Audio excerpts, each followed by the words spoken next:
When I was 13, my school had this thing called work experience, where students get to have a 2-week placement at some company somewhere to experience the real world. They actually asked us, what do you want to do and where do you want to work?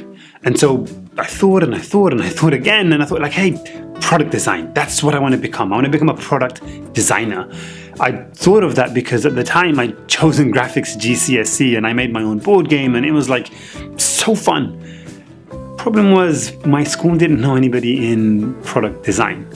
So instead, I did what a lot of people like me did. I just went anywhere that was willing to accept me. So I worked in retail for 2 weeks. Then fast forward a year or two, I think at the age of maybe 14 or 15, the most successful person that I had ever met in my life was somebody with a master's degree. And this was one in maybe 4 or 5 people that I knew relatively well that even had a degree to begin with.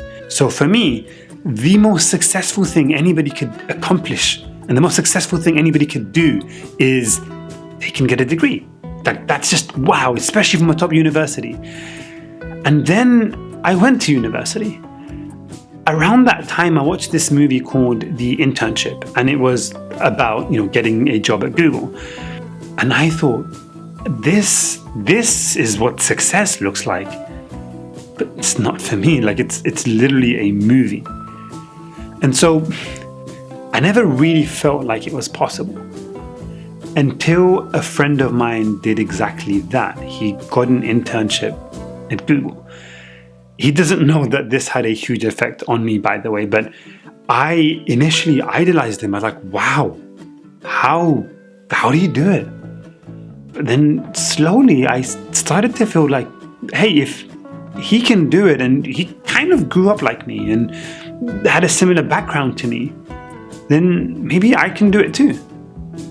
And so my definition of success changed from getting into a top university to getting a very good job. I managed to get a job right out of university at Google. And then I started meeting startup founders and these tech people, and then my definition of success changed again. It went from, hey, I'd love to work at Google, to I would love to build a Google. But for 15, 20 years of my life, my success mindset was very limited, and it was limited by what was around me. And so that's the point of this entire channel and everything that I'm hoping to share. Initially, I was somewhat reluctant because I'll be honest with you, I have so much more that I need to do with myself, with my company. And I thought like, hey, when I do a bunch of these other things, maybe I'd be in a position to share information a little bit more.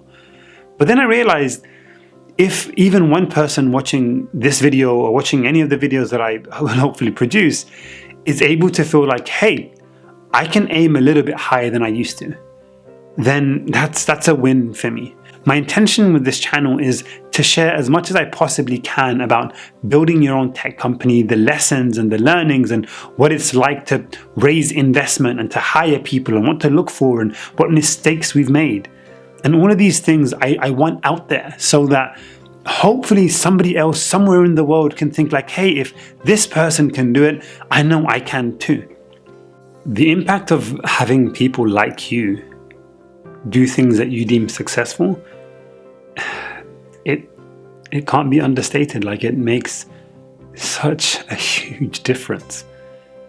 But ultimately, there are lessons that I've learned. There are things that I'm hoping I can share so that other people can take that and, fly with it and do a bunch of other different things. And everything is about that. I'd love to have you on this journey with me. Subscribe.